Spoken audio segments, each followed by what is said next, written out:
A luxurious car drives along the mountain road. Inside, there's a couple, a young beauty in a wedding dress and an older man. The girl is happy, having stolen his heart, while he has taken her away from all misfortunes into his secret world. Ahead is a house set in a beautiful location, mountains, trees, and a blue sky. They are greeted by housekeeper Claire and a young man whom the owner calls Oliver. Elizabeth is enchanted by the beauty of the house, huge glass windows, coziness, and comfort. At the entrance, she sees wonderful flowers, white orchids and lilies, and she realizes Oliver is blind. An evening dinner features a lavish table and well-trained servants, and a night of love follows. In the morning, her husband shows his young wife around the house, displaying its expensive decor, paintings, and precious art pieces. There is a luxurious wardrobe filled with fashionable outfits for her, a wonderful kitchen, and rooms more beautiful than the last. All the doors have biometric locks. In one corridor, Elizabeth sees a frosted glass door and asks Henry what lies beyond. Her husband replies that it is a place she must not enter. The girl protests she couldn't even if she wanted to. After all, there are locks everywhere. Henry explains that all the biometric scanners are set to the parameters of two people, hers and his. The next morning, Henry leaves. Elizabeth is sad as it is their honeymoon. She swims in the pool and wanders around the house. Elizabeth asks Claire how long she has worked there, and feeling shy, inquires why such a prominent scholar as Henry married someone as ordinary as her, but the woman does not answer. Elizabeth spends the day reading, trying on outfits and jewelry, and dancing before the mirror. In the evening, she sees Claire and Oliver leaving the house. At night, insomnia torments her. She leaves her room and wanders through the house, unknowingly arriving at the forbidden room. Curiosity overcomes common sense, and Elizabeth steps inside. Behind the door is a room resembling a laboratory. Sensors and devices surround her. Elizabeth presses a button on a panel, and suddenly a door opens, revealing a glass capsule containing the body of a young woman with a tube in her mouth. It appears she is sleeping. Terrified, Elizabeth runs away, knocking over a table and cutting her finger on the glass. In the morning, Henry arrives. He plays the piano for Elizabeth, but quickly notices her distracted thoughts. He sees her bandaged finger and asks what happened. Elizabeth excuses herself, claiming she is clumsy. Henry calmly retorts that she lies so well it's frightening. Elizabeth is hurt. Her husband has easily uncovered her deception. At night, Elizabeth pretends to sleep. She hears Henry heading for the forbidden room and stealthily follows him. Suddenly, Henry emerges from the darkness. He accuses Elizabeth of disobedience.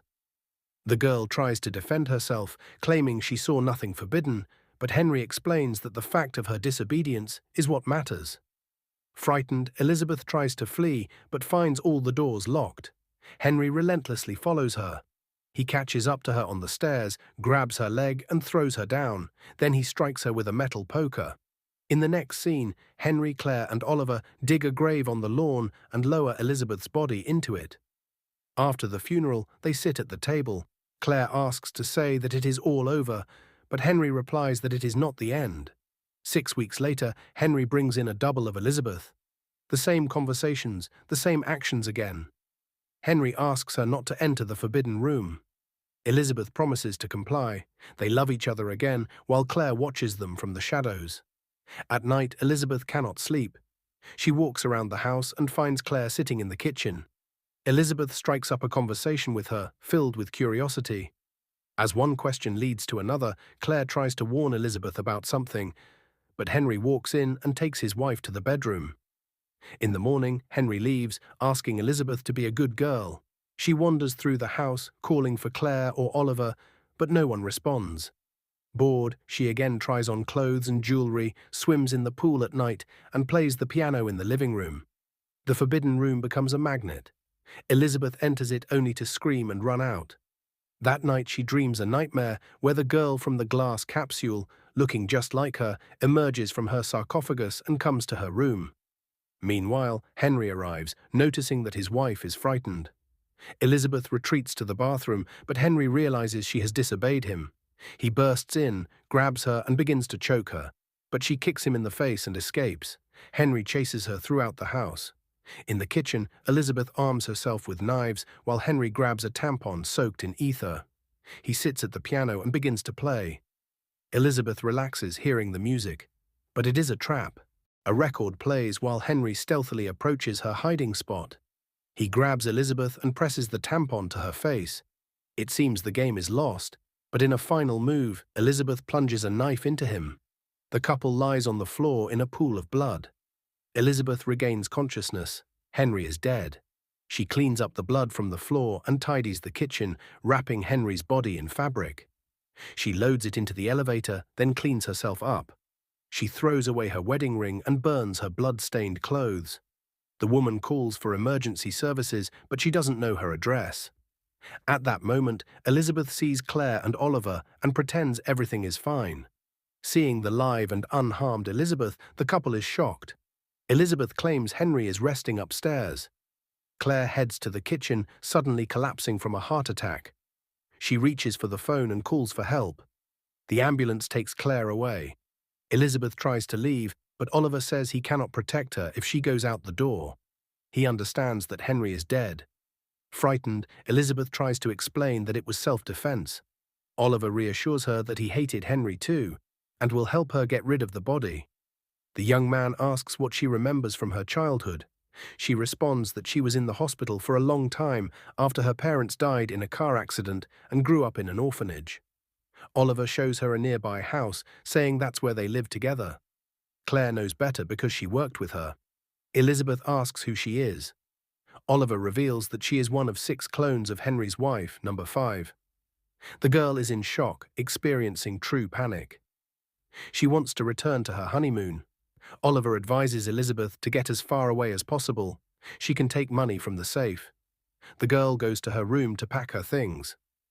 Oliver enters with Claire's diary in his hands. He asks her to read it.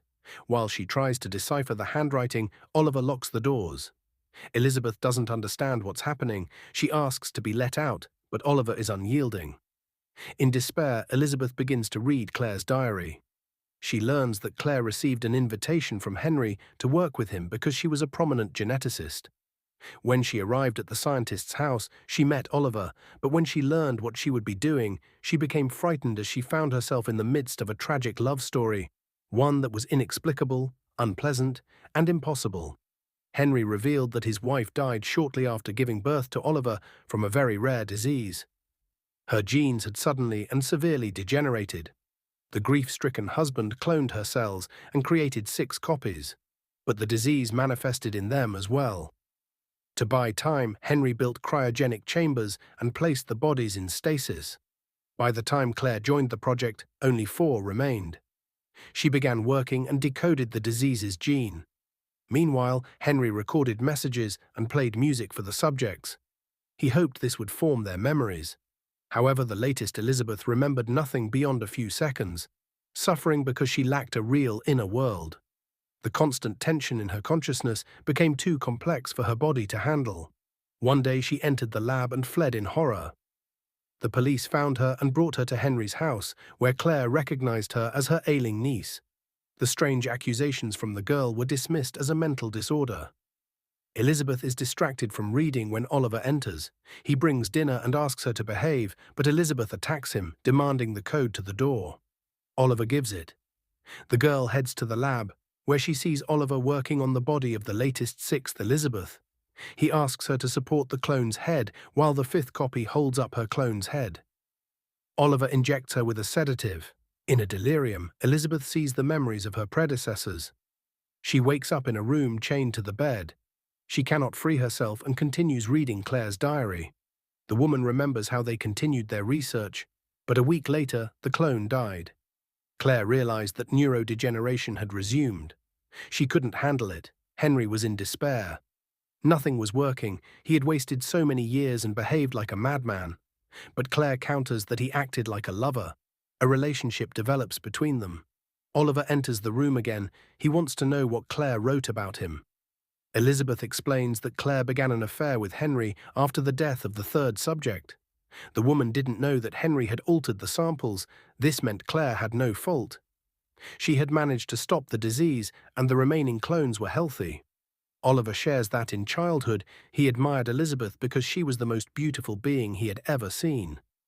Yes, he could see back then. The children became friends, which displeased Henry. One day, Oliver saw Henry kiss the girl. That night, the man blinded Oliver. Having recounted everything, Oliver leaves, and Elizabeth continues reading. Claire wrote that she ended the affair herself. Competing with Elizabeth was impossible. Furthermore, Henry spoke about his pain after losing his beloved. Now he dreams of reliving that first wedding night. Claire did not find any records of Elizabeth giving birth and realized that Oliver was not Henry's son. He was Henry himself. He created him because he feared Elizabeth would not want his current self. In the morning, Elizabeth wakes up to the feel of scissors against her neck.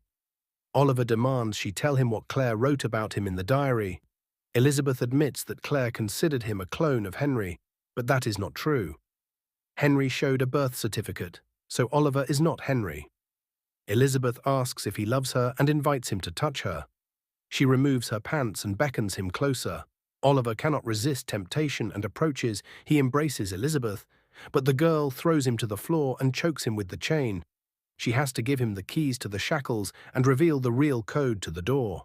Just then, another Elizabeth enters the room, aiming a gun. The girls stare at each other. They are identical. Oliver tries to convince the new Elizabeth that the one in the room is sick, that she is an imposter and their enemy. The fifth Elizabeth argues that this is not true. They are hostages, and she just wants to leave. Obeying Oliver, the sixth Elizabeth orders the other to lie on the floor, but the fifth Elizabeth shields Oliver.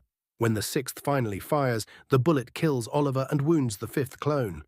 She tries to escape while the sixth clone weeps over Oliver.